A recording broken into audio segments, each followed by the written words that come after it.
Welcome into Coach's Corner. This week we are chit-chatting some baseball with the Northeast Community College Hawks head coach Marcus Clapp as the Hawks are trucking through their season. And first of all, Coach, I just want to thank you for taking some time and talking baseball with us today. Of course, I appreciate you having me. Absolutely. So I want to start with your 200th career win over there at Northeast. You guys beat DMAC 6-5 on April 4th. Can you kind of walk us through what that accomplishment means for you?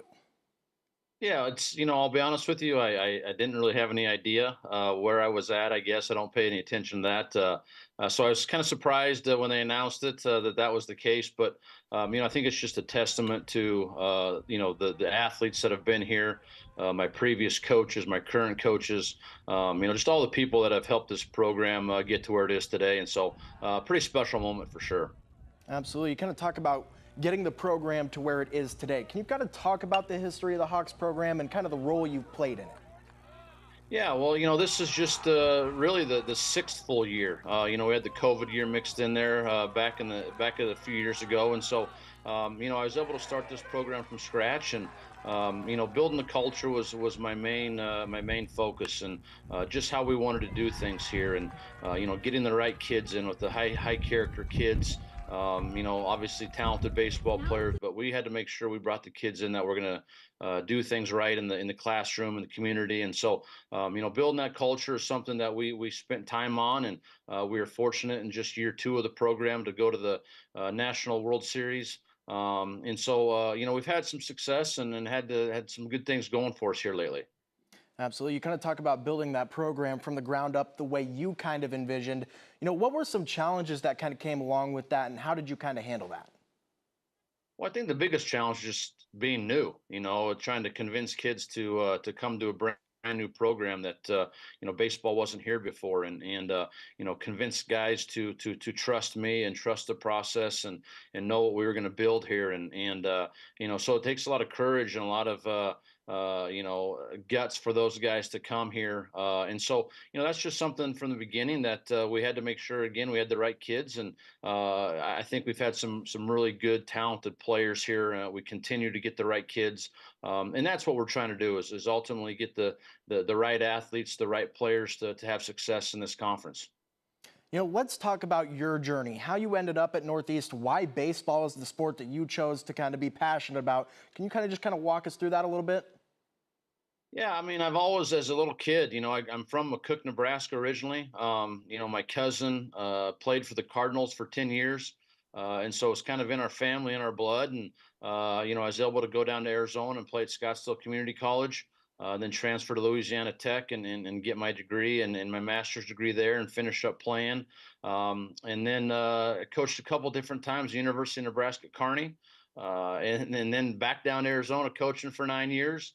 And then, we brought the family back to the Midwest and really thought, this is where we wanted to raise a family and get closer to home. And this opportunity came up to start a program from scratch. And I've always been a pitching coach, always been an assistant coach. And so I thought, why not build a program from scratch and be the head coach for the first time? And so that's kind of my journey. And we're here. And, I've been grateful for the opportunity here that Northeast has given me. And the resources we have here, the town of Norfolk, there's just a lot of good things going on here. And I think that's, a big part of why we had success is because the resources we have to build this program. You talked about there being about 6 full seasons, obviously 7, but the COVID year kind of tinkered with that a little bit. Can you kind of walk us through maybe some of the special moments that you remember throughout your 200 career wins so far? Yeah, I'll be honest with you. Our first win in Heston, in program history, that was our first win, and year one we didn't have a lot of them, as many as we'd like, but that was to be, I think, expected a little bit.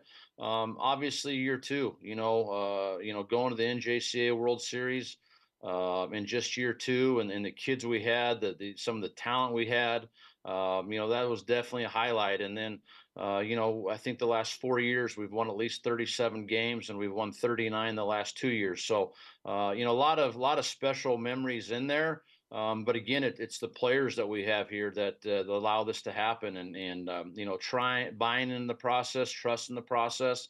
So, like I told you, I didn't know I was even around there, so I was caught off guard a little bit. Absolutely. You kind of talked about the players in your answer there. Let's talk about this year's team. Talk about the group, the key players. If people around Siouxland go and check out a Hawks game at Veterans Memorial Park, what should they expect? We're going to play hard. We're going to play fast. That's something that, being a pitching coach for so long, that there's nothing worse than when a team is offensively aggressive. And that's what we are. We're going to take the extra base when we can. I tell our guys, hey, I'm going to get you thrown out at third and home a couple times, but I'm also going to score more runs than we probably should by being aggressive. And so, offensively, that's our approach. I think we're a fun team to come watch. And I think finally, the last about 3 or 4 weeks, we've really been pitching the ball well. And I kind of knew we had the talent. We just struggled a little bit in February, early in the season. But, we're playing pretty good baseball right now. Again, we just got to concentrate and focus on our baseball. I've always said I don't care who we play. It's about us. If we do what we need to do, we're going to be fine and be able to compete with anybody. And if the public does come out and watch a game, who are some of the key players they should kind of keep their eye out on? On the mound, Gabe Rodriguez is a kid from Colorado that's really throwing the ball good right now. Kale Jensen, offensively, is swinging a good bat right now. He's from Central City, Nebraska, and so we got a good mixture of Nebraska kids, some kids close to home. Jack Borgman here from Norfolk has been really swinging the bat well, and so we've got a good mix of guys, and we got some guys that are doing some really good things at a high level right now. I think my final question for you is, obviously, to be so early in the program's history and find success, it takes everybody. It takes players, it takes you, it takes your assistants, it takes a good athletic department in general. Can you kind of walk us through kind of the support staff you have around you and what it means to have that? Yeah, I think, from the Northeast standpoint, Dr. Baird, I think, has done a good job of showing what she wants athletics to be, supporting athletics. Jarrett Mills, our athletic director, has done a good job, of just supporting us. And we get great support from the college. And then obviously, my staff, my assistant coaches, the time they put into it, is phenomenal. I mean, I can't do this without them. But again, more importantly, it's the student athletes. They're the ones that put the uniform on every day. They go out there and they grind. Like I mentioned yesterday, the win was about 45 to 50. They're the ones that've got to play through all of it and have success through all of it. So, just the last 6, 7 years of the student athletes that have been through here, have really set the tone for what this program's about. And we want to just continue that going with the right high character kids. Absolutely, and that's all the time we have on Coach's Corner today. I want to thank you, Coach Clapp, one more time for chit-chatting some Hawks baseball with us. I appreciate you having us on. Thank you.